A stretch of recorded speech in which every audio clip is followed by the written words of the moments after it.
क्या आपको मालूम है सन 1800 से इस देश में हिंदू मुस्लिम दंगे हो रहे हैं। 1926 में पूरे देश में दंगे हुए थे। क्या यूपी, लाहौर, मुंबई, तमिलनाडु, कोलकाता सब जगह अलग अलग वक्तों में दंगे होते रहे हैं। तो ये जो एक गंगा जमनी तहजीब है ये कहां है? अगर इतने दंगे होते रहे, सौ साल से दंगे हो रहे हैं, तो कहां है ये गंगा जमनी तहजीब? चलिए एक और तरह से देखते हैं। आजादी का आंदोलन चला, गांधी जी हमारे लीडर थे, हम सब उन्हें प्यार करते हैं, बहुत आदर करते हैं, कोई इसमें डाउट ही नहीं है। अंबेडकर से गांधी जी का एक बार टकराव हुआ तो गांधी जी ने आमरण अनशन कर दिया अंबेडकर के घर के सामने। ये बात है 1932 की। आखिर में अंबेडकर को झुकना पड़ा, पूना पैक्ट हुआ और अंबेडकर ने एक बात कही जो बहुत प्यारी है, जो मैं गैलीलियो की बात टक्कर की बात मानता हूं, नेवरदलेस इट मूव्स, उस टक्कर की बात मैं मानता हूं। अंबेडकर ने कहा बात तो मेरी सही है, लेकिन इस वक्त आपकी जान चली जाए ये ठीक नहीं है, क्योंकि अभी देश को आपकी जरूरत है आजादी के लिए, तो मैं अपनी मांग वापस लेता हूं। हालांकि बात तो मेरी सही है। कितनी प्यारी बात थी। उस आमरण अनशन से अंबेडकर को झुकना पड़ा। 1939 कांग्रेस का अधिवेशन तिरुचुरी, सुभाष चंद्र बोस जीत गए थे कांग्रेस अध्यक्ष के लिए, सीतारामैया हार गए थे। लेकिन गांधी जी ने कहा कि नहीं, बोस नहीं बनेंगे वरना मैं छोड़ दूंगा कांग्रेस, ये वो बहुत कुछ टेंट्रम थ्रो किया। तो सुभाष चंद्र बोस ने त्याग पत्र दिया। यहां भी गांधी जी की जिद आगे आई। अंग्रेजों के खिलाफ भी उन्होंने भूख हड़ताल करी तो अंग्रेजों को झुकना पड़ा। तो लोगों के दिल में ये सवाल है, मेरे दिल में सवाल था, जब मैं 7th 8th स्टैंडर्ड में था तो मैंने अपनी टीचर से पूछा था, जब जिन्ना ने कहा कि इस देश का पार्टीशन होगा, बंटवारा होगा, तो गांधी जी ने उसके घर के सामने आमरण अनशन क्यों नहीं किया? इस सवाल का जवाब कौन देगा? मुझे आज तक इस सवाल का जवाब नहीं मिला। खैर उसके बाद जिन्ना अड़ गए तो पार्टीशन हुआ। 47 में पार्टीशन में करीबन 15-20 लाख डेड बॉडीज, जो हिटलर नहीं कर पाया, 15-20 लाख डेड बॉडीज हमने देखी। कुछ करोड़, 1-1.5 करोड़ लोग यहां से उजड़ के वहां गए, वहां से उजड़ के यहां आए। पूरी ह्यूमन हिस्ट्री में इससे ज्यादा डेंजरस, इससे ज्यादा खतरनाक चीज कुछ नहीं हुई। शायद वो रवांडा टूटसी में जो प्रॉब्लम हुई वही इसकी टक्कर की प्रॉब्लम होगी। सैकड़ों सैकड़ों औरतों को नंगा करके सड़क पे चलाया जाता था, उसे पिंड यात्रा कहते थे। इतनी दर्दनाक चीज, बट ये हुआ क्यों? And who failed? किस वजह से इतना बड़ा पार्टीशन हुआ? सिर्फ एक वजह से कि मुस्लिम्स ने कहा हम आपके साथ नहीं रहेंगे। और आप बकवास आज भी करे जा रहे हो गंगा जमनी तहजीब की, कौमी यकजहती की। 20 लाख लाशें गिर गई, आप अभी भी सच का सामना नहीं करोगे? उसके बाद जो पार्टीशन से लोग आए, यहां बहुत सारे शहरों में रहे और अगले 20, 25, 30 साल बड़ी गरीबी में रहे। ना उनके पास पैसे थे, ना कैंप बोल दिया जाता था, वहां कैंप में रहते थे। बहुत तकलीफों से उन्होंने 20-30 साल बिताए। अब तो वो लोग नहीं है, गुजर गए, लेकिन उनकी वो दर्द की, वो जो रोंगटे खड़े कर देने वाली उनकी कहानियां थी, वो कहानियां जिंदा है। वो लोग जिंदा नहीं है, पर वो कहानियां जिंदा है। और याद रखिएगा, कहानियां अपने हीरो से, अपने कैरेक्टर से ज्यादा उम्र रखती हैं। जीसस चले गए, कहानियां हैं। राम चले गए, कृष्ण चले गए, उनकी कहानियां चलती हैं हजारों सालों से। तो वो लोग चले गए, पर वो कहानियां इस देश के सबकॉन्शियस में चली गई हैं, कलेक्टिव सबकॉन्शियस में वो कहानियां हैं। इसलिए जो आप हेट्रेड देखते हैं हिंदू मुस्लिम की, वो बड़ी एब्स्ट्रैक्ट सी हेट्रेड है, उसकी कोई शेप नहीं है, आप मालूम भी नहीं पड़ता किस वजह से है, किस चीज के लिए, पर वो है। फिर आजादी हो गई, सरकार बन गई, कॉन्स्टिट्यूशन आ गया। उसके बाद फिर अजीब अजीब सी चीजें होने लगी इस देश में। शरिया की बातें होने लगी। 4 शादियां कर सकते हैं, हां कर सकते हैं। शाहबानो आती थी तो पूरा पार्लियामेंट उल्टा लटक जाता था सुप्रीम कोर्ट को दबाने के लिए। ये कुछ अजीब अजीब सी चीजें होने लगी इस देश में। तो कभी ये क्यों नहीं कहा गया कि हाँ, हम शरिया पूरी तरह लागू करेंगे, हिंदू चोर जेल में जाएगा, मुसलमान चोर के हाथ काट दिए जाएंगे, क्योंकि शरिया में ऐसा कहा गया है। ये कभी कहा ही नहीं गया किसी प्लेटफॉर्म पर, लोगों के दिल में था। अब इस सवाल को दबाया कैसे गया? कांग्रेस के हाथ में ताकत आई।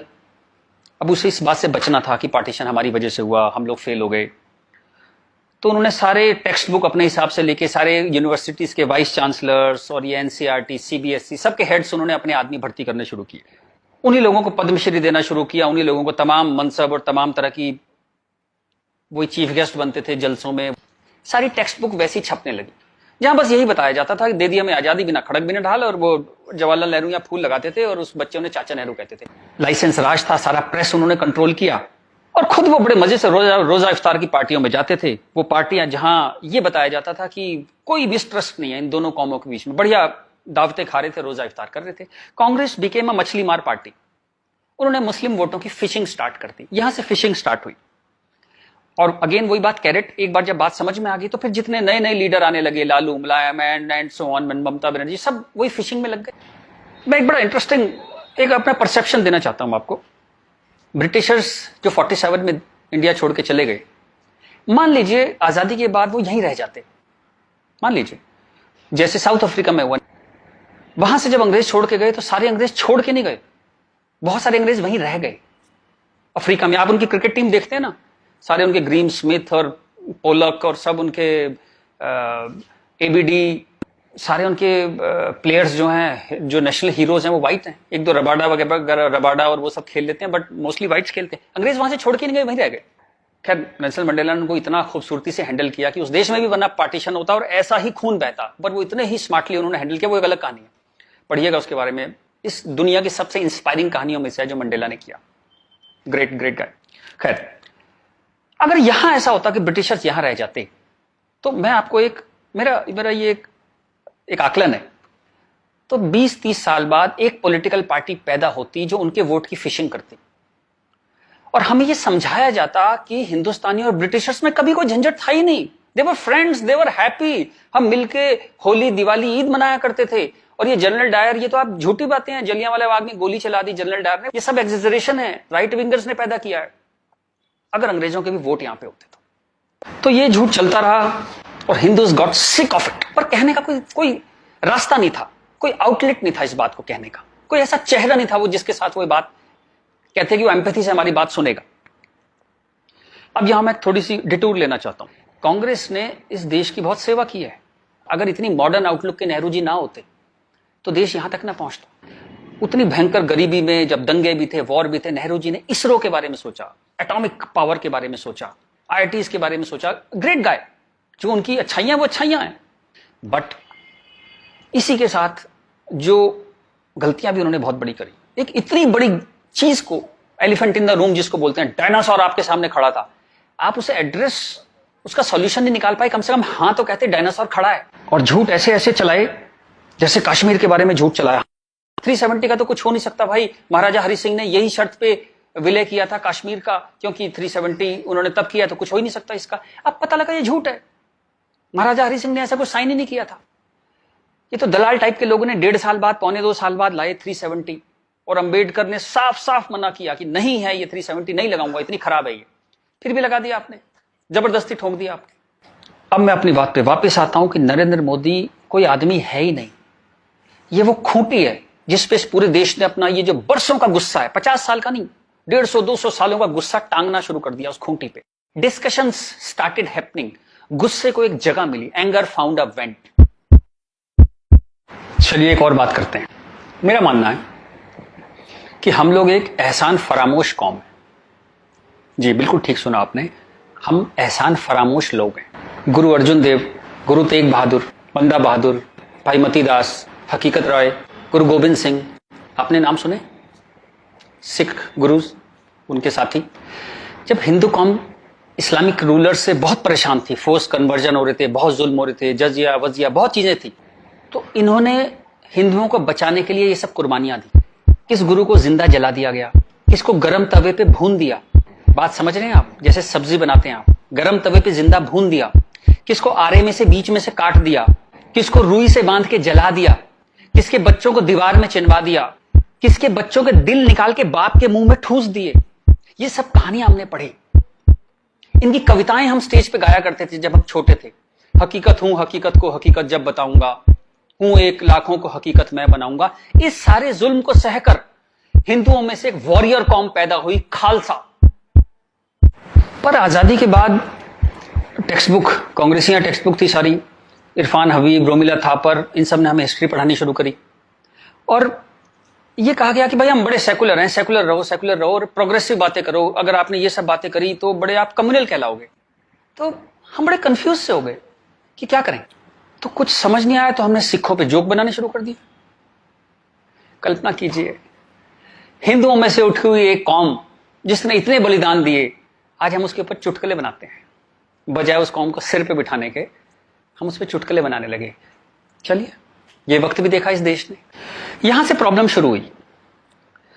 जिन जिन मुस्लिम रूलर्स के हाथों, जिससे पूरे लंबे वक्त में वो जो हमने तकलीफें सही, जैसे ब्रिटिशर्स के हाथों सही, ब्रिटिशर्स चले गए, उन मुस्लिम लोगों के हाथों जो हमने इतनी तकलीफें सही, उनको आजादी के बाद हम कुछ एड्रेस ही नहीं कर पाए और कंफ्यूज हो गए कि ये सब जुल्म हुए भी थे या नहीं थे।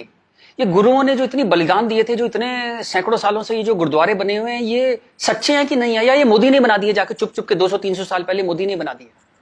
अंदर ही अंदर एक कैंसर है, इस गुस्से का एक कैंसर है जो इस देश को खाए जा रहा था कई सौ साल से। वो कैंसर पार्टीशन में दिखाई दिया, आपके दो हाथ काटने पड़े, एक भारत एक पाकिस्तान बन गया, एक बांग्लादेश बन गया, दो हाथ कट गए आपके अंदर इतना बड़ा कैंसर था। लेकिन आप क्या करते हैं, आप लिपस्टिक लगाते हैं, पाउडर लिपस्टिक लगा के आप कहते हैं भाई everything is well, all is well. चलिए इस प्रॉब्लम को एक और तरह से देखते हैं। तो ये भारत पाकिस्तान बांग्लादेश तीनों को मिला दें तो करीबन करीबन 50 करोड़ मुस्लिम लोग हैं यहाँ पे रहते हैं। ये कहां से आए? इतने मुस्लिम तो अरब में भी नहीं है, मिडिल ईस्ट में इतने मुस्लिम नहीं है। इस देश में पारसी भी आए, बुद्ध हैं, राजपूत हैं, सिख हैं, बहुत कौमें हैं, ये क्यों नहीं हो गए 50 करोड़? इस क्वेश्चन का क्या आंसर है? फिर एक दलाल टाइप के जो लोग हैं उन्होंने एक नया नैरेटिव स्टार्ट किया। ये पिछले 25-30 साल से ज्यादा जोर पकड़ा इस नैरेटिव ने, 20-25 साल से, कि ये प्यार से कन्वर्ट हो गए, ये हिंदू ही थे, प्यार से कन्वर्ट हो गए। वेरी गुड, वाह। ये कहा गया सूफी संत आते थे, दरवेश फकीर वकीर आते थे और लोग प्यार से कन्वर्ट हो गए। मैं आपको एक एग्जांपल देता हूं। जैसे हमारा एक बहुत बड़ा देश था, ऐसे एक बहुत बड़ा देश था पर्शिया, वहां पारसी रहते थे और वो कलाओं में, ट्रेड में, एजुकेशन में बहुत ऊपर देश था, उसकी वो पूरी सिविलाइजेशन बहुत हाई पे थी। ये मिडिल एजेस की बात है, मुस्लिम्स का अटैक हुआ, करीबन 25-30 साल में एक भी पारसी जिंदा नहीं बचा, सारे देश छोड़ के भाग गए, मर गए, लूट हत्या बलात्कार, और 25-30 साल में एक नया इस्लामिक मुल्क बन गया। बाद में जिस मुल्क का नाम पड़ा ईरान। सारे पर्शियंस कहां गए? कुछ भाग के तो हिंदुस्तान भी आ गए थे। वो प्यार से कन्वर्ट हो गए। ऐसा प्यार इस दुनिया ने कई बार देखा है, अफ्रीका में, एशिया में, ऐसा प्यार 25-30 कंट्रीज ने बर्दाश्त किया है और वो 25-30 कंट्री टोटल इस्लामिक बन गए। और लेटेस्ट कश्मीर, जब वहां से 3 लाख 4 लाख हिंदू भगाए गए तो वो प्यार से भागे वहां से और पूरा कश्मीर इस्लामिक हो गया। Make no mistake, it's a caliphate. जो बगदादी करता है खलीफा जो अपना साम्राज्य बनाता है जहां सिर्फ मुस्लिम होते हैं और अगर गैर मुस्लिम है तो उन्हें डिम्मी बन के रहना पड़ेगा, खत्म होकर रहना पड़ेगा, वो कैलिफेट है इस्लाम की। इस वक्त कश्मीर में, हिंदुस्तान में कैलिफेट है। 1921 में मालाबार में दंगा हुआ था, वहां भी कैलिफेट बनाने की कोशिश की गई थी। कुछ 50,000 या 1 लाख हिंदुओं को बाहर निकाल दिया था वहां से, फोर्स्ड कन्वर्जन किया था, तो तब नहीं बना पाए। लेकिन आज कश्मीर में कैलिफेट है, ध्यान रखिएगा। ये आपकी गुलदस्ता और कश्मीरियत, जमहूरियत, इंसानियत सबके बीच में एक कैलिफेट बन गई। लेकिन आप कहते हैं कुछ हुआ ही नहीं है।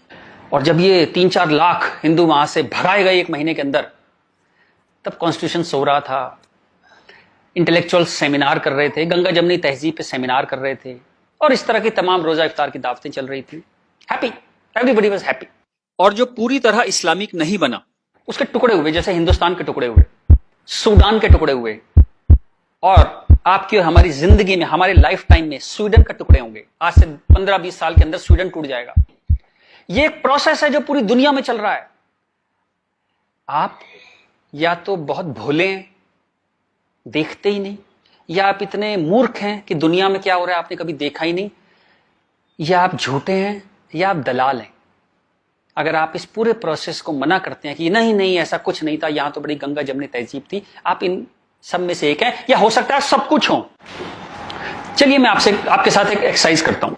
आपके एक दादा होंगे, एक दादा परिवार है, दादा, चाचा, ताऊ, बुआ, फूफा, उधर के उनके बच्चे, सब एक पूरी फैमिली ट्री वो है। एक नाना की तरफ से है, तो एक आदमी करीबन ऐसे 10-15 परिवार उसके आसपास होते हैं। इसके बाद आप कॉलेज, आपका कॉलेज, स्कूल कॉलेज, जहां 50-100 स्टूडेंट हैं, जिसमें कुछ दोस्त हैं जो आपके साथ ट्रेवल करते हैं जिंदगी भर।